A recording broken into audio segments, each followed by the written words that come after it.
Good evening and welcome. You're listening to Hello China on Dublin City FM 103.2. I'm Sam. Today we're going to be talking about the Chinese perspective on Ireland within the Chinese community here. I have three members of the Chinese community in Ireland here with me in studio. We have Tao, Vivian and Xinyu. Why don't you guys say hi? Hello everyone. Hi everyone.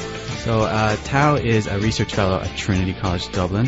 Vivian is currently working in the IT sector here, and Xinyu you know as one of our presenters. The guys are here to talk a little bit about their experiences living here in Ireland, how they feel the Irish perspective is on China right now, and obviously their perspective on Ireland itself. Why don't we start with you, Tao? Why don't you give us a little bit of an introduction to yourself, a bit of your background?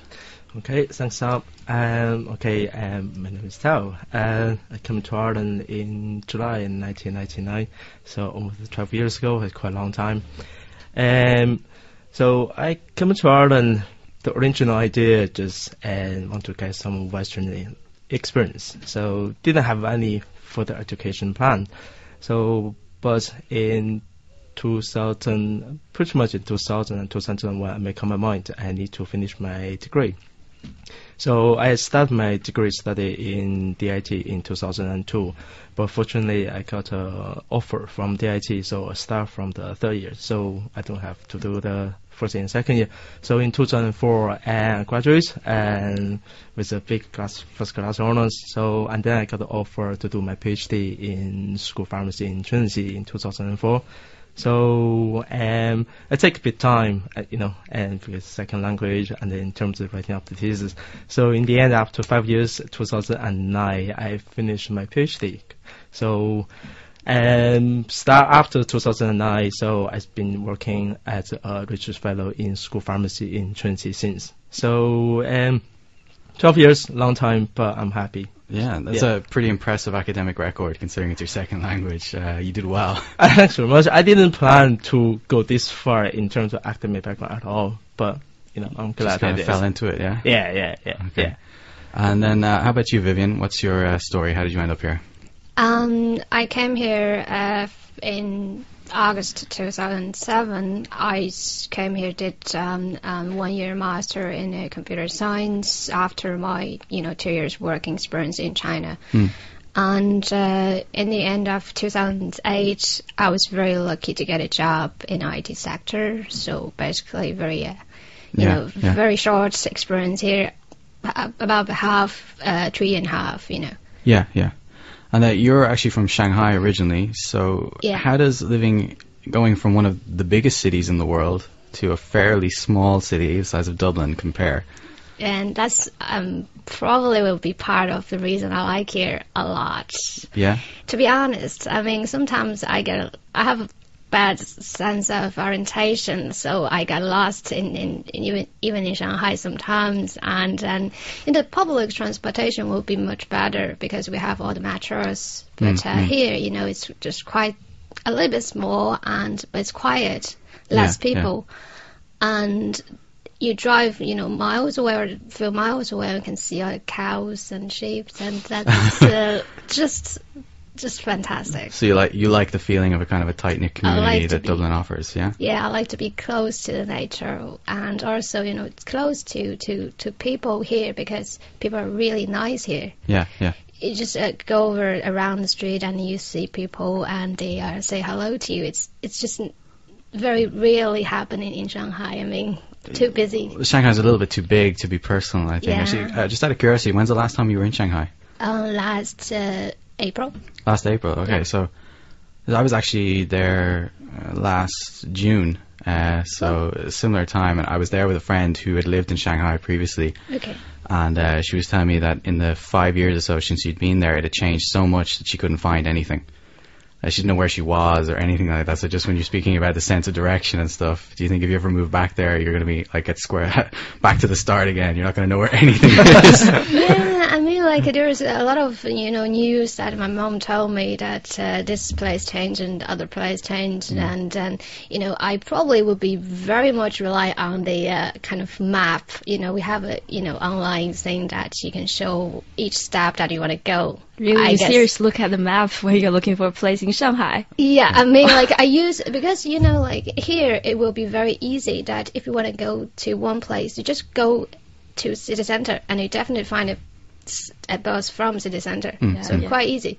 But in Shanghai, probably will be a network of all the transportation. So you don't need to go to the city center, but you can go to anywhere. So you have to find out the shortcut or the best way to go to one place to save your time. So that would be one of the tricky parts. What about you, Xinyu? Do you have a similar experience with Dublin being a smaller city than you're used to? Or? Yeah, I suppose, yeah.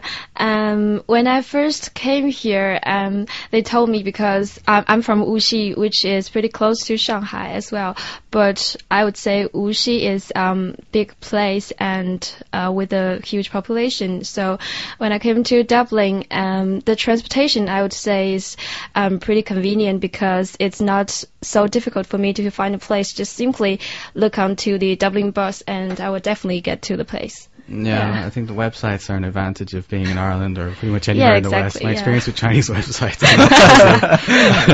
they all seem to look like they were made in 1995. Okay, so tell us then, moving over here, were there challenges? I mean, is it difficult from a sort of an immigration point of view or anything like that, and culturally? Any standout stories?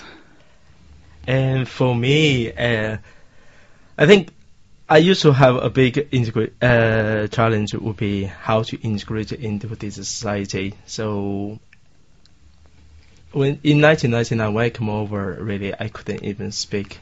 I can't even just say good morning, good afternoon, thank you. I couldn't even make a whole sentence.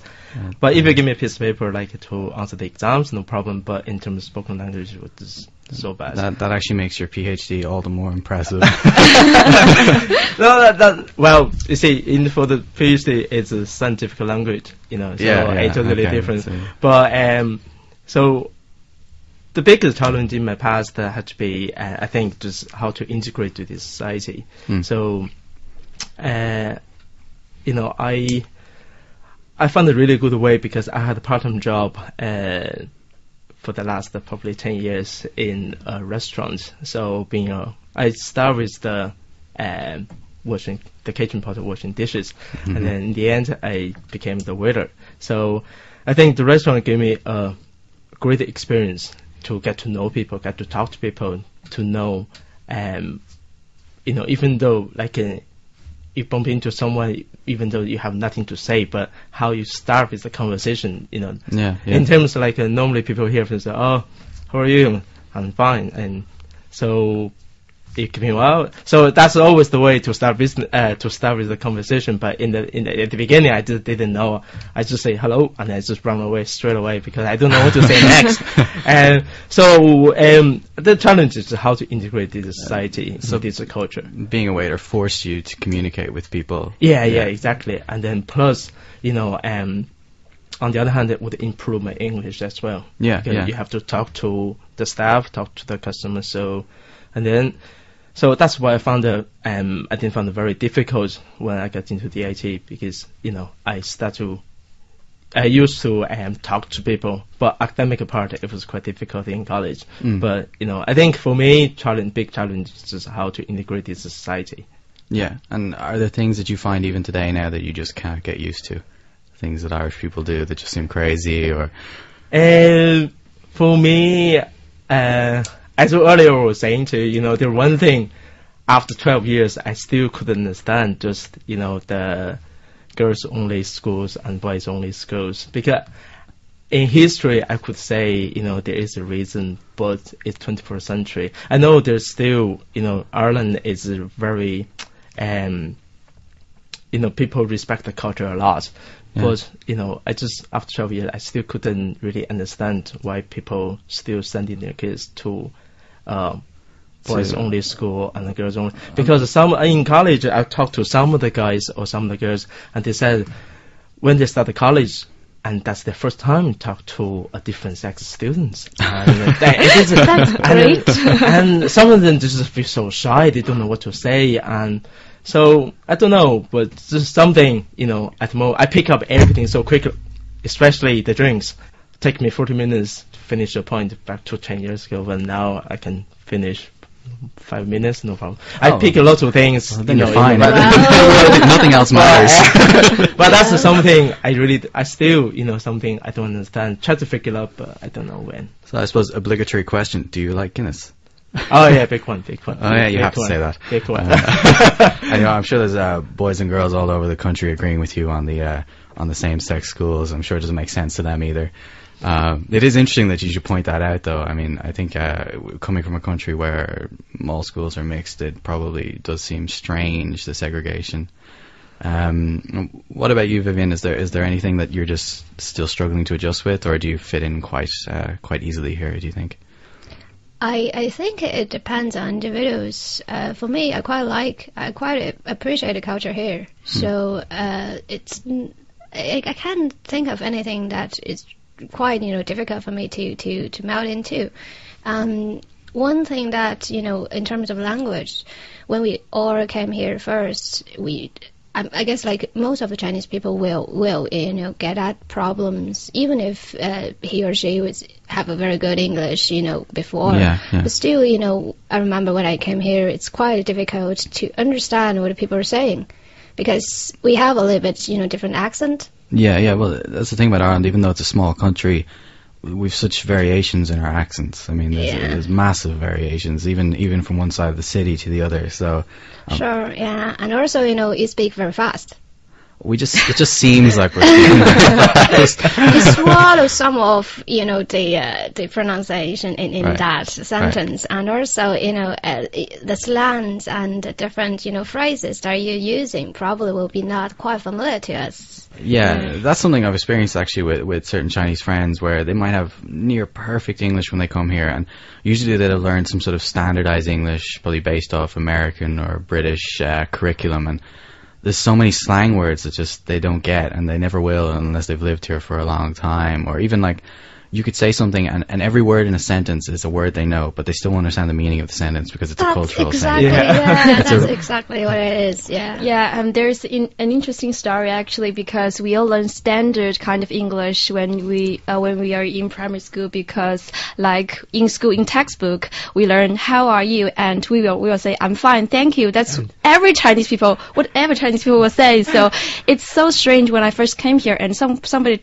said to me, how are you? I'm just immediately come out of my mind. I'm fine, thank you. I do. Yeah.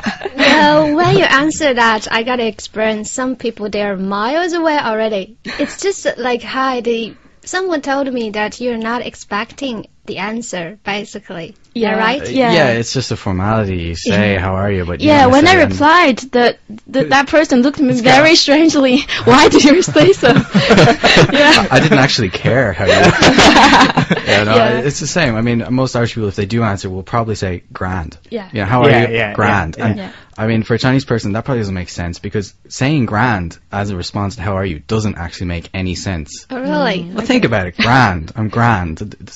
What's that supposed to mean? Yeah. But you don't question it because you've grown up with it. Yeah. So I guess we take it for granted, but I can understand the confusion that might arise from that kind of thing. So then, like, taking that on board, you seem to have positive experiences for the most part. Would you agree? Pretty much, yeah. Yeah. Yeah. Yeah. Okay, and there's nothing that sprang to mind anyway that you seem to dislike. I presume the rain sucks, but Well, you see, compare where am I coming from? I'm from Shenyang. It's a northern city in China, so summer